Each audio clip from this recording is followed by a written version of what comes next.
आपसे पूछना क्यों पता नहीं चला, और आपके चैनल के माध्यम से मेरी सभी देश की जनता को पूछना चाहता हूँ क्यों नहीं पता चला। अगर इस आदमी के पास पहली चिट्ठी के सुनिए, इस आदमी के पास पहली चिट्ठी से पता चल जाता है तो क्यों नहीं पता चला। आप धीरेन्द्र शास्त्री को हल्के में ले रहे हैं, वो हल्का ही आदमी है भाई। सुनो मेरी बात, बीजेपी क्योंकि सुनो मैं आपको देखो वो मास पुरुष हिंदुत्व को एजेंडा को वो आगे बढ़ा रहे हैं, वो सनातनी है। देखो मैं आपको आज एक बात बता दूं, कोई महापुरुष नहीं है। जो महापुरुष थे, जो जन्मे, आज वो पूजे जाते हैं। आप समझना, जिन्होंने इस देश को विचारों को आगे बढ़ाया, देश को आगे बढ़ाया, देश के लिए की भीड़ है उनके साथ। सुनो सुनो सुनो कम है, सुनो करोड़ों की भीड़ है उनके साथ। जो देश को आगे बढ़ाने की बात, देश को सब चीज़ों की आगे बात करता है ना, वो देश की बात करता है, वो है असली धर्मगुरु। समझो, आप कुछ भी समझो, ये नहीं है, ये फर्जीवाड़ चल रहा है। आप मुझे बताओ, सिस्टम आपके हाथ में, सिस्टम आपके हाथ में, कई राज्यों में सरकार है आपके पास है, आपको फ़ोन करना है, सारी बसें लगानी है, सब कुछ होना है, वो हो रहा है, आपका काम चल रहा है।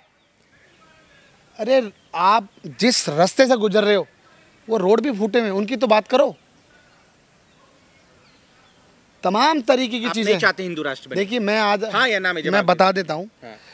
मैं चाहता हूँ जो मेरा संविधान इजाज़त दे मैं उसकी बात करता हूँ। मेरे संविधान में ये देश हिंदू से भी चलेगा, मुस्लिम से भी चलेगा, सिख से भी चलेगा और ईसाई से भी चलेगा। सुनो, ये भारत की विडंबना है, भारत का एक खूबसूरती है, ये ऐसा गुलदस्ता है जिसमें सारे धर्म के लोग रहते हैं। और मैं चाहता हूँ कि देश संविधान से चले, ना कि मनुस्मृति से चले, क्योंकि आज ये हिंदू की बात कर रहे हैं, कल ये मनुस्मृति को लेकर आएंगे। और ऐसी जो हम आज हमारी जो बेटियां, हमारी जो बहनें, जो खुली सांस जो लेने को आप मजबूर है, अभी भी आने वाले समय में उनका बहुत बुरा हाल हो सकता है, और वो भी इनके राज में हो सकता है। देखना आप कुछ दिनों के बाद। आप नहीं चाहते हिंदू? देखिए मैं चाहता, क्लियर बोले कि नहीं, मैं ऐसे नहीं चाहता, नहीं चाहता।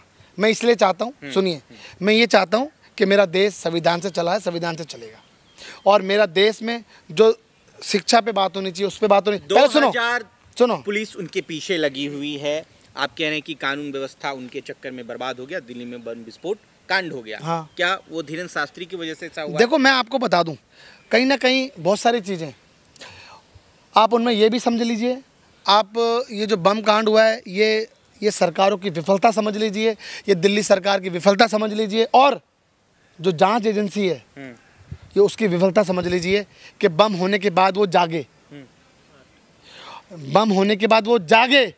बम होने से पहले मतलब इनका समिति का मतलब क्या होता है आप समझिए, जांच एजेंसी का मतलब क्या होता है कि बम से पहले उसको डिफ्यूज करना, बम लगाने वालों को सबसे पहले पकड़ना। आप ये हिंदू हैं जयप्रकाश जी? देखो भाई मैं आज आपको बता दूं, सुनो मेरी बात सुनो। हाँ मैं इंडियन हूँ, ऐसा नहीं है। आप हिंदू नहीं हैं? मैं सुन लो, मैं हिंदू हूँ, मगर मैं ये बीजेपी वाला हिंदू नहीं हूँ। अच्छा, मैं इस भारत का हिंदू हूँ। दोनों में डिफरेंस है। दोनों में डिफरेंस क्या है? बीजेपी का हिंदू अंधभक्त है, ये हिंदू बना के अंधभक्त पैदा कर रहे हैं। मैं इस भारत का हिंदू हूँ, जो मैं ऐसा हिंदू हूँ कि मैं हिंदू के समय मुस्लिम की भी बात करूंगा, उसके धर्म का भी सम्मान करूंगा, मैं सिख ईसाई इनके धर्म का भी सम्मान करूंगा, और उनका धर्म है वो उसको भी अपनाऊंगा।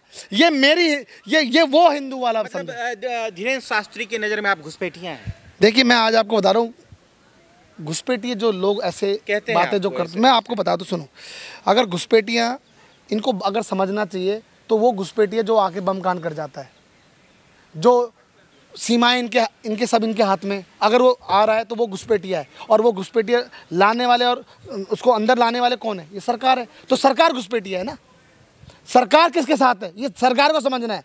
अगर सीमाएं आपके पास है, सारी संस्थाएं आपके पास है, और उसके बावजूद भी जब आप चुनाव जीत सकते हो, समझो चुनाव का 7 करोड़ 42 लाख वोटरों में से 7 करोड़ 45 लाख वोट डल जाते हैं, तो ये तो देश की विडंबना है। ये 3 लाख वोट कैसे बढ़ गया, ये आज तक किसी को समझ में नहीं आ रहा, अभी तक समझ में नहीं आ रहा।